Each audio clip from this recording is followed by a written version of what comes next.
This is Nick. This is Jack. It's Wednesday, February 8th, and today's pod, out of all the pods, is the best one yet. Yesterday, we had the most important technological accomplishment of the year so far. Beyonce tickets went on sale. And Ticketmaster didn't crash. Yetis, we repeat, Bay didn't break Ticketmaster. That's a win to celebrate. One small step for man, one giant leap for the beehive. So, Jack, what is the first story for today's pod? DoorDash just partnered with Roku and Wendy's to launch eatable TV ads. Because when you're binging, you should also be binging. For our second story, JPMorgan Chase is a bank, but they just bought 250,000 acres of forest. Because money does apparently grow on trees. And our third and final story, in the last 48 hours, 3 different tech companies have launched ChatGPT copycats. Besties, this isn't a Zucking, it's a Zuck du Jour. But Yetis, before we hit that fantastic mix of 3 stories, I love this mix today. This is a great mix, man. we got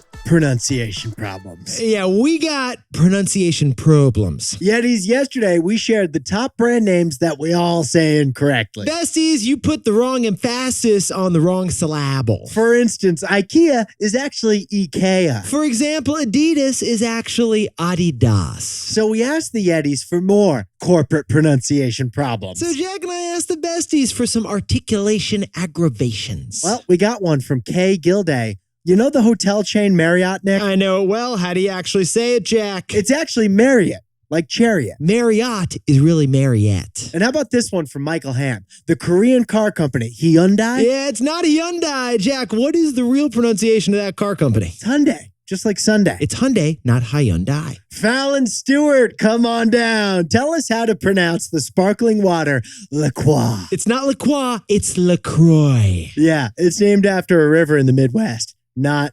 vineyard in France. Well, speaking of France, Dave Pitt tells us that the fancy French champagne brand Veuve Clicquot, what's that one really? It's really Veuve Clicquot. Veuve Clicquot. Finally, let's go south of the border to Dustin McNeil, who points out that your uncle's favorite chunky sandals. You know those Tevas, Nick? Is it called Tevas? Because I have a feeling the pronunciation isn't actually Tevas. It's Tevas, Yetis.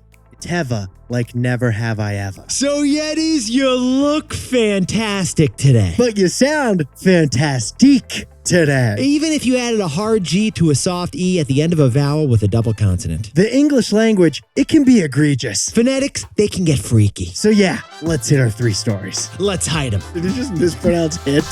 Yeah. 15 years before this song, 2 boys from the Northeast met in the dorm. They had an idea that caused a cultural storm. It's the best one yet, but the best is the norm. Jack, Nick, that's it. I don't even think they need to practice. 50%, that's a fat tip. T-Boy City on your list. If you know, you know, cause we ready to go. We can't wait no more, so just start the show. Start the show. For our first story, DoorDash just partnered with Roku and Wendy's for streaming food delivery. This is a case study in doing less. But Jack, to kick things off, let's begin with our hero stat, our hero statistic from the Los Angeles Times. 72% of Americans watch TV while eating dinner. Yeti, 72% of us are watching dinner while we eat TV. I'm sorry, reverse. You know what I'm talking about. Every dinner is a TV dinner in this country. Hey, Ma, the meatloaf! So when you see 3 out of 4 Americans doing something every day, you put a product into that thing. And that is why Roku, A streaming TV company, just partnered with DoorDash, a delivery app, for shoppable ads. shoppable ads. When you see an ad for something on TV, and then you can buy that thing instantly with a click of your TV remote. Shoppable ads. It's the next phase of the couch economy. You can binge shop while you binge TV, and then you can binge eat. I like to call them eatable ads. or crunchy commercials. What we're trying to say here, Yetis, is that you can be watching White Lotus while you order White Claw. You can watch The Last of Us and then fight over the last French fry. Now, Yetis, here's what makes this partnership unique. It's the rare three-way deal. It's the elusive corporate menage a trois. A corporate menage a trois. Here's how the deal is going to go down. Let's say you're watching the show 1923, and at that very moment, you're craving a hamburger. Well, Wendy's just bought an ad through Roku to air during the 5:15 p.m. time slot. 5:15. That's tummy rumbling time. It's almost dinner. Yes, it is, Jack. And on that Wendy's commercial, you're going to see a $5 off discount if you click through that ad on TV. So you grab your Roku remote, you push buy, and a code is sent to your DoorDash app so you can order with that $5 off promo. Boom! Before old Dudden can brand that cattle, a cheeseburger just showed up at your door. All right, we're looking at the score here. DoorDash gets a delivery fee. Ching. Roku gets a cut of that delivery fee. Cha-ching. And Wendy's gets to sell that classic double with cheese right when you had that mid-tummy rumble moment. Like we said, Yetis, it's the rare three-way deal. So, Jack, what's the takeaway for our buddies over at DoorDash and Roku and Wendy's? This is a case study in doing less. Yetis, 3 different partners here. Ordering through a TV, that sounds like a complicated concept. That's why the real innovation here is that they decided to do less. Exactly. DoorDash, Roku, Wendy's, they could have designed this for you to order through your TV, like directly into your TV and only interact with the TV. That sounds like a major innovation, but that would also require a TV version of the DoorDash app. So instead, they send a code to your phone, so you simply order through the app like you typically would. That sounds a little less innovative, but way more practical. Because Yetis, you already have a routine of ordering through your phone, so why should they fight that habit? The beauty of this deal isn't the complexity. It's that they chose to do less. They chose to do less. For our second story, JPMorgan Chase just bought 250,000 acres of land. JPMorgan sees 2 options for that land, and both are lucrative. I know you've been wanting to say this. This is your favorite thing. Do you have this as a tattoo, by the way, Jack? No, but I heard this in a rap song, Nick. You did? I love this. Yeah. The only truly scarce asset in the world is land. Terra. I don't have another word for land. The only truly scarce asset in the world is land. And JPMorgan just bought 250,000 acres of it. We're not talking beachfront property ripe for development. We're not talking the skyscraper headquarters building in Manhattan on 48th Street either. No. Jamie Dimon just bought Timberland. Not the rapper. No. Not the boots either. Timberland. Timberland. We're flipping over to National Geographic here. Timberland is forest with trees that can be logged for timber. So what we're saying here, Yetis, is that JPMorgan just spent $500 million on a piece of land bigger than all 5 boroughs of New York City. And all that land is covered in trees. Now, Yetis, we know what you're thinking when it comes to this kind of a story. What is everyone thinking here, Jack? Why is a New York City-based investment bank buying 250,000 acres of forest in Mississippi, Oklahoma, and Arkansas? Jamie Dimon, you got a thing for ginkgos over there? What's going on, man? Jamie! The truth there is that Jamie knows money grows on trees. Literally. Exactly. Because Yetis, we're talking specifically about the pine trees in this 250,000 acres. Pine tree is a softwood. It grows fast too. So you can cut it down, sell it away as timber, and the trees grow back pretty quickly. It's kind of nice. We're talking pine floors, pine furniture, that pine pulp that becomes a FedEx cardboard box. All of it is soft pine. But here's the thing. Trees, all trees, are also nature's air filters. Trees that capture carbon, they fight climate change. Sorry to go all Bill Nye on you, but trees inhale carbon from the air, eat it up like food in order to get big and strong. Kick it up a notch. You just went full David Attenborough on us, man. But again, Yetis, why is buttoned up New York City-based investment bank run by Jamie? Yes. Why is he buying 250,000 acres of undeveloped wilderness in America's South? Well, Jack, if we ask a question twice, that means we're getting to our takeaway. So what's the takeaway for our buddies over at JPMorgan? The finance industry is obsessed with optionality. Now, Yetis, JPMorgan can't predict the future. They don't have a crystal ball. But JPMorgan does expect one of 2 scenarios. Scenario 1, maybe the U.S. Congress passes a carbon tax to fight climate change. Well, in that scenario, the trees are more valuable as carbon filters. So JPMorgan can sell carbon credits as that forest of trees sucks carbon out of the air. But what about scenario 2? What does scenario 2 look like, Jack? Maybe we try to solve climate change another way. like scaling those nuclear fusion reactors we told you about last month. Well, in that scenario, the trees are more valuable dead than alive. So JPMorgan can sell them away as timber to the paper and pulp companies we were telling you about. Besties, JPMorgan Chase doesn't know which will happen, but they do know the forest is valuable either way. That's why the finance industry is obsessed with optionality.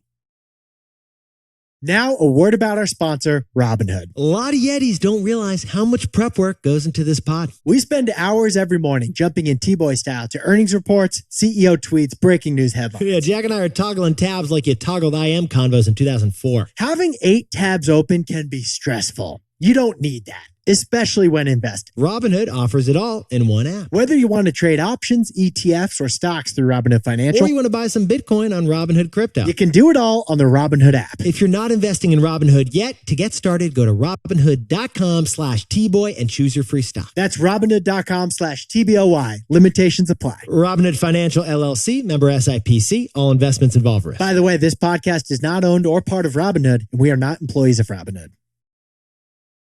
For our third and final story, in the last 3 days, 3 big companies have announced ChatGPT plans. Because AI chatbots are the Zuck du Jour. Oh, Yetis, we have told you about the AI chatbot startup ChatGPT. ChatGPT was big, but the response to ChatGPT, that's been bigger.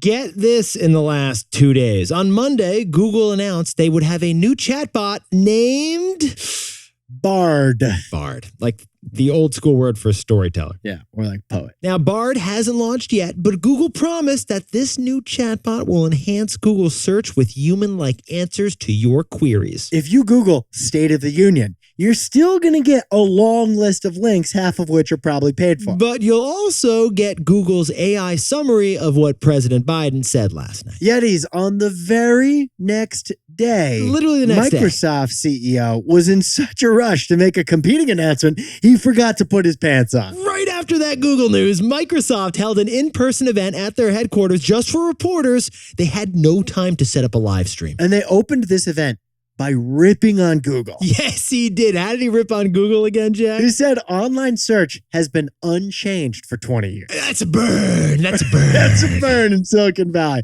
Now, Microsoft's advantage to changing online search is that they own a reported 49% of OpenAI, the tech company that launched ChatGPT. So yesterday, Microsoft unveiled the new Bing, their new search engine, but it's a wait list. It's a wait list. But they did a live test, and it was kind of impressive. It was pretty impressive.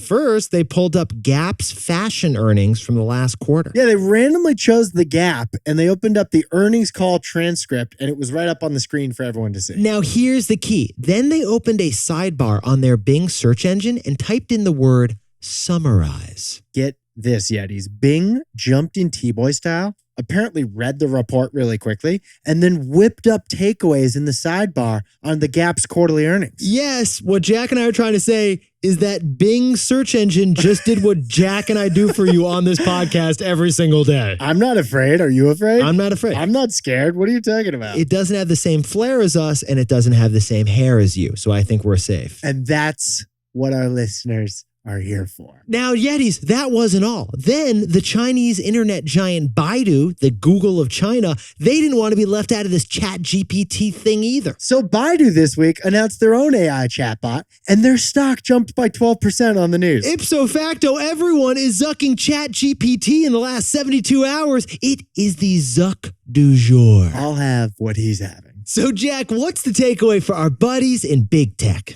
AI is the third phase of the internet. Honestly, Yetis, Jack and I loved the way Microsoft CEO Satya Nadella framed the history and the future of the internet yesterday. Satya said that the web was born with a PC and a server. That was phase 1. Then the web evolved to mobile and the cloud. That was phase 2. Now it's evolving again with artificial intelligence. That's phase 3, the future of the internet. Yetis, tech companies were shocked on November 30th when ChatGPT launched out of nowhere. They saw the potential that AI has to change every software and every app we use. And the size of that potential is reflected in the extent of big tech's huge response. Google considered it a code red threat to the whole company. Microsoft wrote a $10 billion check to invest in it. And it's all because AI could be the next evolution of the internet. AI could be phase 3 of the web.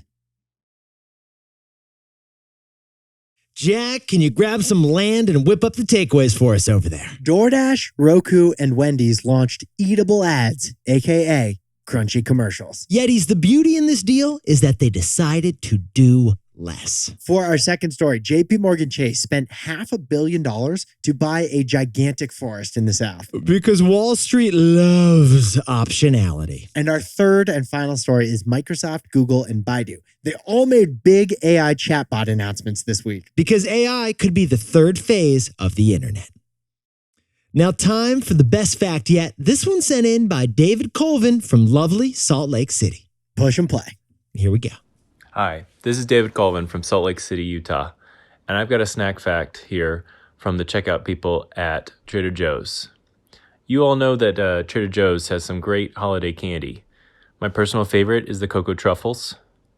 But did you know that Trader Joe's 3 Utah locations sell more holiday candy than all 557 other Trader Joe's locations combined?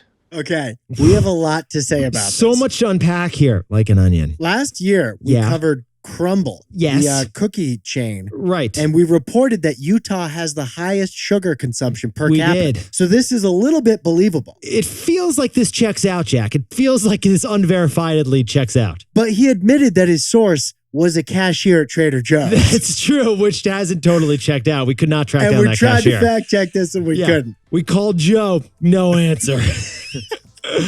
Even though this might be a myth, we Yeah. kind of love this There one. also is one other layer to this fact check. What's that? The cocoa truffles are good, but the dark chocolate peanut butter cups are better. I have some in my freezer right now. Yeah. Chicago does logistics. Utah does cavities. Yetis, you look fantastic today. And if you want to help grow the pod, the best thing you can do is turn to a buddy and say HYHTBOY. Have you had the best one yet? If you know, you know.